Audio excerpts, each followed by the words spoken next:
All right, the many faces of the internet. Of course, we got Carter Gottlieb here. So we're going to dive into it. You're going to learn how he's been successful utilizing the different platforms to grow his business, to grow his brand. We just implanted a microchip into him, literally. Hey, man, here we go.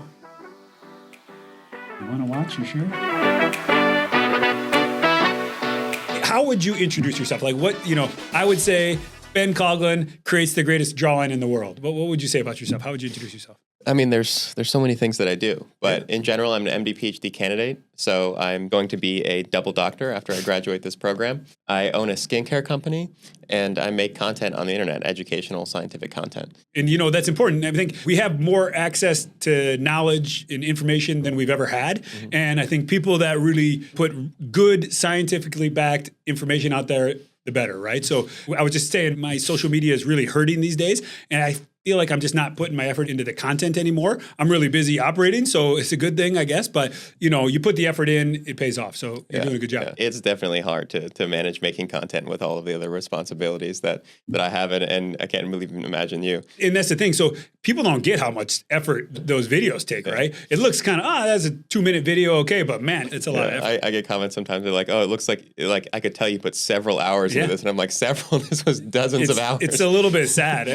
Sometimes you're like, where did my time go? What am I doing? But, you've been able to take advantage of it, wouldn't you say? I mean, it's working for you. It's definitely been beneficial. It's worth it. It's been very successful and it's very rewarding too. It's like one of the most rewarding things I do when really people are understanding what I'm putting out. Yeah, I think for better or worse, the exposure and the kind of camaraderie you get from these platforms can be, it's a fact, it's addictive, right? You like the comments, it feels good when people cheer you. I classify these creators into people who are essentially lucky. So the Bella Porches of the world. Do one post, gets 300 million views, and then they take advantage of it, they grow. The second one would be somebody who's a grinder. So, you just every day pound it out, do work, keep going, slow grow. Somebody who has some base knowledge and then or some niche and they grow. And the third is like a super outlier. So those people who are, crazy athletes or hyper attractive or super intelligent. We had Tiffany Moon on and she went to med school when she was 19, so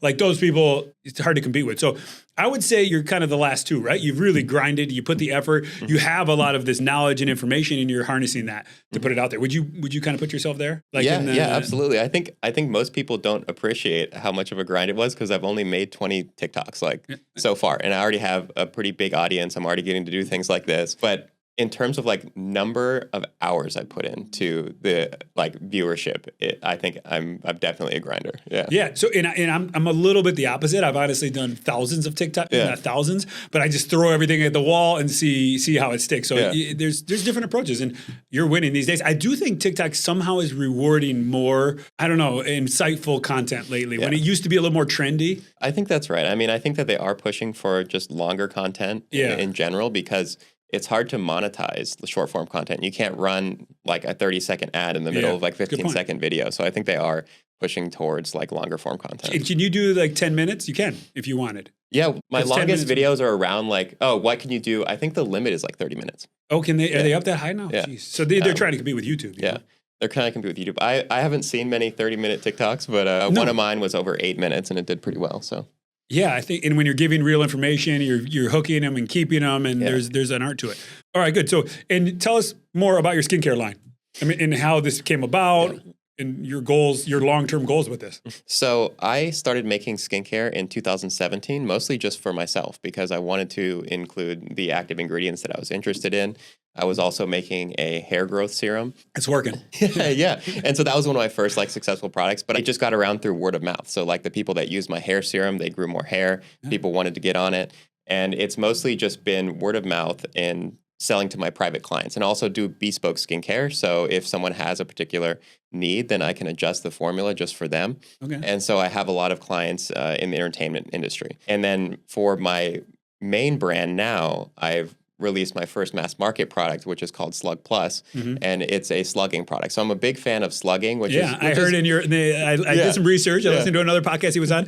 It's a very intriguing, I mean, it's very rudimentary, right? The slugging process. It makes sense. It's simple. It's like easy to understand. It's beautiful in that way. Yeah. Exactly. So slugging is just basically a fun word for the use of an-occlusive moisturizer. And is it because slugs have that slimy crap on them? Because you look slimy when you do it. One thing I felt that was making people hesitant to start slugging was that they didn't want to use Vaseline. It's sort of a cheap product. It doesn't feel great on their skin. So I wanted to make something that people can slug with that feels a little bit more high quality, has other active ingredients that can benefit their skin, washes off easier, but and just what feels about better. The bed and the pillows? I mean, I got an expensive bed and pillows. Like, I heard your other podcast, like, do it before you go to bed. It's going to be like slime all over my bed. Right. I mean, that's a common question. Yeah. And it's not as bad as you'd think because, I mean, we're already all greasy and you should be washing your bed sheets and pillowcases anyway. Yeah. And so... But not every day. I mean, I wash them every few days. They don't get noticeably greasy Okay. All right, fair. from it. So fair. We'll see. And you're going to try it because I brought some product I love it. for I was you, hoping you brought me that one. Although I have really sensitive skin. I call it crappy Irish skin, like rosacea. I mean,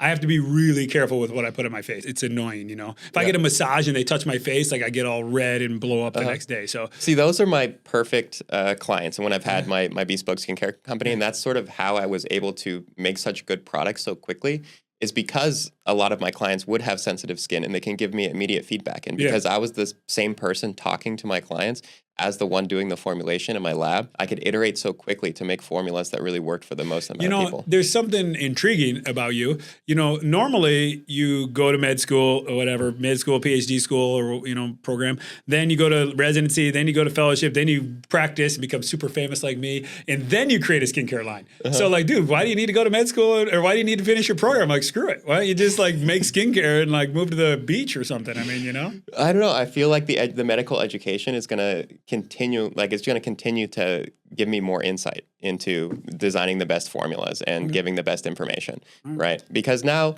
you saw me go on that podcast and I talked, for hours about skincare. Hey, you sounded very intelligent. I mean, I was like, fuck, he knows more than me. He didn't even finish his program yet. And how much more I'm going to know? Am I going to know when I get so many more clinical hours? You know what I mean? I think that it's going to be beneficial either way. Yeah, I think there definitely you'll grow in both aspects. It'll help your clinical practice, and then your clinical practice will help your business. We were touching base before this about whether you had utilized TikTok Shop for your products, and you said, you did a little bit, didn't seem to hammer it, but at what point did you say, hey, this might be a thing I can do, The funny thing is I've always been thinking about making content because I was always into photography and videography, and I was thinking about making content for years. And there's so many things that I wanted to say, but I was just afraid to. Yeah. And so when I started now, it's because I launched my first mass market product like we were talking about. And I wanted a way to market that product. And I thought it would be cool to just grow an audience and then be able to introduce that audience to my skincare product. But it took off so quickly that I just spun it in another direction. I just felt like there was so much value there. I didn't want to just make it about my product at that point. You mentioned you have a lab yourself or you're making these products yourself. So where do you're actually formulating them or you have somebody in Korea do it for you and they send them to you and you adjust them or how does it work? I'm formulating them all myself. Yeah. So where do you get the product? I mean, you're not chasing the slugs around the forest and slamming no it off. Slugs are harmed in the making of my product. It's a petrolatum base. So it's similar base to Vaseline, right? Okay. It's called slugging because it makes you shiny, not because it's made of crushed slugs. Okay, let's see it, man. You said you brought me something. Let's see what you got. I brought you some product. This is my Aviva Slug Plus. You can open it if you'd like. So this is the big dog. This is the one that... Yeah, this is the one that I've released and everyone could buy on the website, aviva.com. Nice packaging. You package it yourself too? I packaged it myself and also designed the packaging myself. So you can open it up. There's a little bit of an unboxing experience. So that's our little slogan, shine at night, glow all day. Okay, I like it, man. How the hell did you make this box yourself then? So I just designed it, mostly just in Illustrator.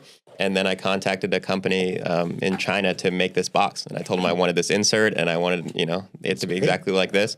And they made it for me. See, so I would be hesitant to put this on my face. Do I like test it or something? I'll test it tonight. You don't have to be shiny on camera, but test it tonight. It's kind of more waxy than it is slimy. Waxy. So it's a very thick, occlusive moisturizer. And how much do you got to put it on? Like very small amount, just enough to cover your face. Yeah. So it should just like my fingers are a little shiny there. It should be like that on my face. A little more, but yeah, about that. and put it on your face, shower in the morning. You know, you work out in the morning, you leave it on or what? You take it off in the morning. Yeah. Really, the only product I use is Cetaphil because it's like the only one that doesn't irritate my skin. So I'm notoriously bad at skincare and talking to patients about skincare and obviously doing skincare myself. Okay, I'm going to put this on my face. We just put the microchip in your hand. We need to expand on this because this is huge. I mean, I don't know if anybody's ever done the microchip live on a podcast. I mean, I'm not sure if anyone's done it on a podcast, but no one did it like us. Yeah, I like it. So expand on that a little bit. This has nothing to do with my skincare product. This is just a lifestyle thing. Yeah. Because the microchip that you just injected into my hand, I'm going to be able to use as a key to open doors in my life. So you're going to like smart your house or your apartment or whatever. Exactly. So I already have an electronic lock on my home door so that I could never forget my keys, never get locked out. Don't even have to worry about that. That's gonna be pretty cool. You know? You're on a date or something and you just like come up and like the door unlocks. They're like, oh, shit, it depends. This guy's Batman or something. Depends on what type of girl you want to date. Yeah, I mean, some would think it's cool, some would not. The ones that would think it was cool are the ones for me, though. Yeah, so it's a good test. Yeah, right. Yeah.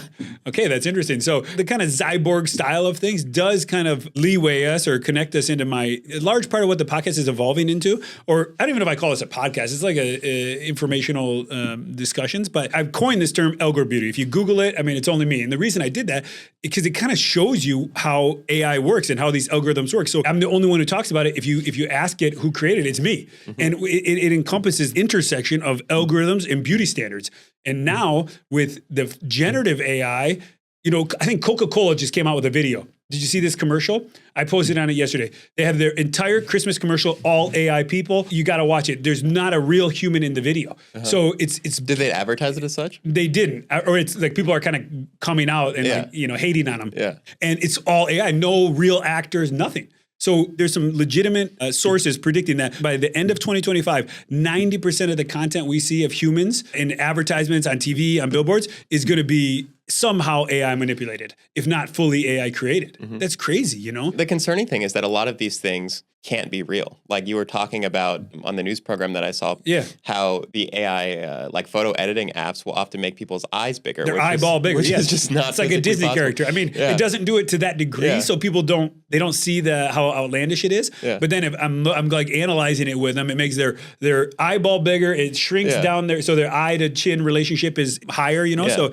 Yeah, and there's things that can be changed and things that can't, and AI is definitely not helping with that. How do you feel about even without algorithms? Like I see often that with before and afters of surgery, there'll be completely different lighting conditions. 100%. I mean, you can manipulate, same with skincare, obviously, like before and afters. And people hate on me for it. You know, 61% of my patients fly in. So a lot of my post-ops are from home, you know, from the patients. But in a way, that's almost better, I think, because then you're seeing like they're before in my office and they're home on their couch. So you're at least seeing that it's like, it's a different photo and lighting. But some surgeons seem to have two professional lighting setups that are different. And that is what concerns me. I think the term is catfishing, and oftentimes those are the ones, like I think going back to Algar Beauty, those are the ones that look the most dramatic and so go more viral. Like I'm just so much more likely to see the surgeons that are doing those kinds 100%. of manipulative photography practices than ones that are taking honest pictures. Everybody knows it's transparent. They promote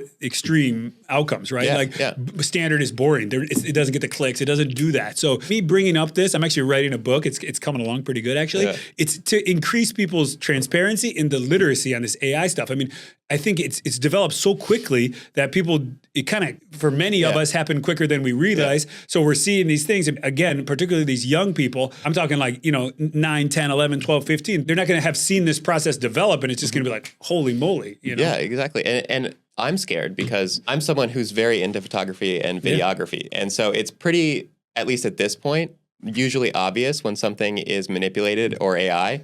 But so many people send me images of different skincare or surgery things just to ask my opinion on it, or procedures, lasers, whatever. And so many times it's so obvious that it's fake. And I'm like, how could they have not seen that? And they don't have the kind of eye for it that I do. And that's concerning. We need more literacy in that area. 100%. We need to I think teach people about it. It is getting, I mean, right now, yes, with a keen eye, you should be able to kind of pick them. Yeah. But I've been telling you, this Coca-Cola commercial, you wouldn't have known. Like, I mean, you could see like, it looked like one of those, I forget what they call it when they were like adding some cartoonish to the on top of the real videos, but the people in there look friggin' real. And not one of them's real. So they didn't pay one person. You have to go at it with a really critical eye. So even if you are trained, you wouldn't be able to notice unless you a red flag was raised in your brain that to make you investigate. And they're going to beat us. Yeah. They're going to, I mean, computers are better than us. There's no doubt. You and I, professional people that look at faces every day, analyze aesthetics, it's going to be able to trick me. I would be willing to bet now that there's programs that could trick me and I wouldn't know if it was real or fake. Yeah. What would be to the young person out there, or it'd be young, actually, at this point, probably it's older than us out there, the person out there who really wants to utilize the creator space to grow their brand, to create a brand, grow their brand. What would be your like top 3 things you would tell them? I would tell them just to be authentic. I think all my videos, including this one, it's not like I just went and I was looking and I was like, oh, microchips are going viral right now. I should make a microchip video. I just wanted a microchip and I was like, how can I make that happen? And then I'm bringing my audience around for the ride. He submitted a consult actually saying, I think, right? Yeah, because my surgical coordinator, she's like, this guy keeps bugging me about this microchip thing. And I'm like, what the fuck is this? So I finally like looked into it. I was like, oh, man, it's reasonable, I guess. So I think it just be authentic. Throughout my whole career on social media, it's just me answering questions that I had for myself or that people asked me, or just making videos about things that I was interested in and just really going all out on those concepts. What was your first post? When did you first start? My first post, I was talking about people transfusing young blood. And so that was the first, because I just saw that. Longevity stuff. Yeah, longevity stuff. And I just looked at the research, and most of it was on parabiosis, where they attached the blood supply of 2 animals together. The blood was continuously circulating between the young and old animal. So this is just so much different than just transfusing a single liter once a month, you know? Yeah. I just made a video about the difference in what was being done in research versus like what people were practicing when they're using young blood product. That is interesting. Like, if somebody's going to give me blood, I might as well be like a 18-year-old guy or something. It's not necessarily so much that they're receiving young blood as it could be that the old blood is being processed by the liver and kidneys of the young animal. And that's a totally different,